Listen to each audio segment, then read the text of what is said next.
भोजन कर लेना, भोजन करना और फिर सो जाना, फिर वही चल रहा है, सालों से चल रहा है, चलता रहेगा। लेकिन एक उम्र के बाद में ये विचार करना ही चाहिए कि मैं कर क्या रहा हूं, क्योंकि मुझे यहां से जाना पड़ेगा। वो चले गए ग्रहम विहाय या तो वनम, यानी गृह छोड़ के जिस कपड़े में थे उन्हीं कपड़ों में से सब छोड़ छाड़ के और वो चले गए। और दसम स्कंद का जैसे हमें सुनाया वो पाठ करके उन्होंने अपना कल्याण किया है। तो शरण में अंत में किसकी में आना पड़ा? भागवत की। शरण में अंत में भागवत की में ही आना पड़ेगा। हमारे बुजुर्ग, मुझे नहीं कहना चाहिए पर रमेश जी से प्रेम ऐसा हो गया है, हमारे बुजुर्गों ने अगर भागवत सुननी होती, क्या कह रहा हूं, हमारे बुजुर्गों ने अगर भागवत सुनी होती तो यहाँ पर ये भागवत हमें क्यों करानी पड़ती? आप नहीं सुनोगे तो आपके बेटों को करानी पड़ेगी। दूसरा कोई ऑप्शन नहीं है, नहीं है। मैंने कल सुनाया था कि बिना माँ के बालक नहीं हो सकता, वैसे ही बिना हरि की कथा के भगवान से प्रेम नहीं हो सकता, नहीं हो सकता, नहीं हो सकता। अब आप न मानो वो आपकी इच्छा है, लेकिन शास्त्र को अगर किसी भी कोने में शास्त्र के प्रति श्रद्धा है तो मानना ही पड़ेगा। नहीं मानोगे तो फिर गैर राजी मानोगे, लेकिन मानना तो ये पड़ेगा ही। तो अब जब चले गए आत्मदेव जी बद्रीनाथ तो घर हो गया खाली। घर जैसे ही खाली हुआ तो अब जिन वैश्याओं के चक्कर में ये पड़ा हुआ था, घर खाली होगा, पिता का जो लिहाज है वो कुछ रहा नहीं। उन वैश्याओं को अपने ही घर में ले आया। अब तक तो वो बाहर थी, अब अपने ही घर में ले आया। क्यों? डर खत्म, लिहाज खत्म। और जब ले आया तो उनको तो खाना चाहिए, पैसा चाहिए, उनकी मित्रता तो पैसे से, पैसे के लिए व्यापार चाहिए, कुछ करता तो है, सब लुटा दिया। तो अब डकैतियां डालना शुरू किया, चोरी डकैती। और मां से बोला इनसे पूर नहीं पड़ती, तूने पैसा कहां छुपाया है, वो पैसा मुझे दे। अक्सर बेटे माँ को डिपेंड करते हैं कि इसके पास तो पैसा होगा ही होगा।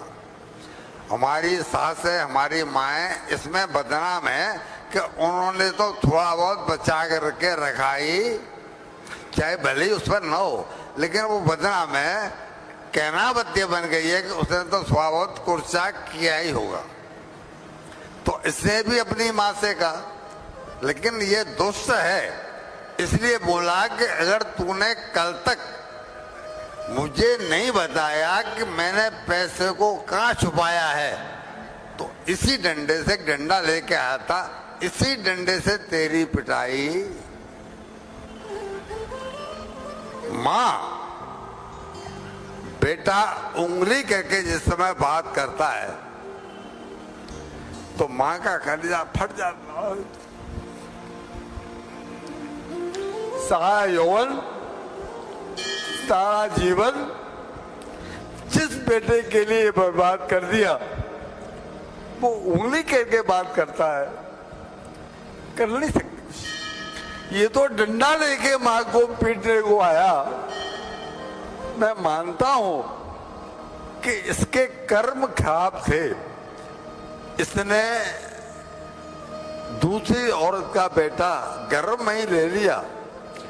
ये सात्विक माँ नहीं थी, लेकिन माँ तो माँ होती है। माँ का कर्जा बेटा चुकाना चाहे, क्या करे?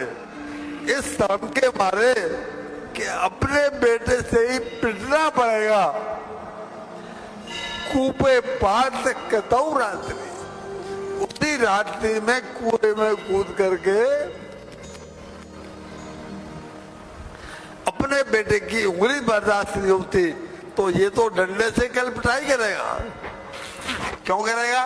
कि मेरे पास तो पैसा है नहीं, और मैं जब मना करूंगी तो मैं तो सच में मना करूंगी, लेकिन ये समझेगा कि मैं झूठ बोल रही हूं और ये पिटाएगा।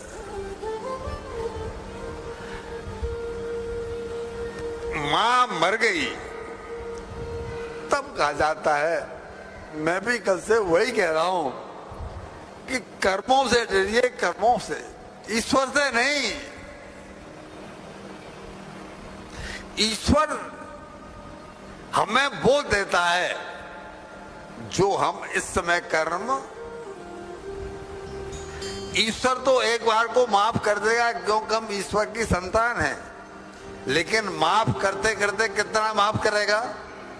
ईश्वर बुरे कर्म का भोग नहीं लगाता, और कर्म अगर बुरा किया है तो ईश्वर हमें परिणाम देगा ही देगा, कोई भी ताकत रोक नहीं सकती। इसलिए कर्म कभी माफ नहीं करता। कर्म जो हमने भला बुरा किया है उसका अगले जन्म में परिणाम हमें भोगना पड़ेगा। तो वो कहते हैं कि कर्मों से डरो, ईश्वर तो तुम्हें वो देगा ही देगा। ईश्वर की तो मजबूरी है। अगर आप कहती हो कि नहीं, आप कहते हो कि नहीं ये बात झूठ है, तो बताइए अमीरी गरीबी क्यों है?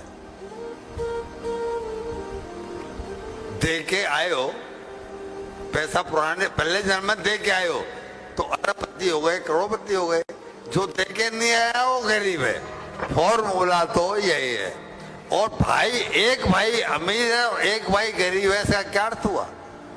क्या माँ बाप ने फर्क किया था देने लेने में?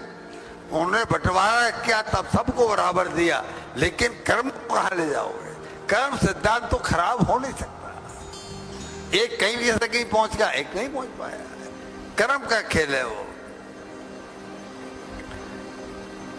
मुझे बड़ा कोफ होती है जब मैं इस तरह का कोई प्रसंग सुनता हूं। हम कितनी आसानी से माँ बाप को भुला देते हैं, कितनी आसानी से। लेकिन जब ठोकर लगती है तो सबसे पहले कौन याद आती है? ओह माँ, सबसे पहले माँ याद आती है। जब बेटे को कहीं ऐसा एक्सीडेंट, कहीं कोई जोर से गाड़ी ब्रेक लगा दे, ट्रक ब्रेक लगा दे, तो बेटा कहता है अरे बाप रे। सबसे पहले बाप याद आता है। और माँ बाप को हम ऐसे भुला देते जैसे उनका कोई अस्तित्व नहीं है। धिक्कार है ऐसे बेटों पर जिनकी नजरों में माँ बाप तुच्छ हैं। मैं उन्हें धिक्कार देता हूं अपने चौकी से।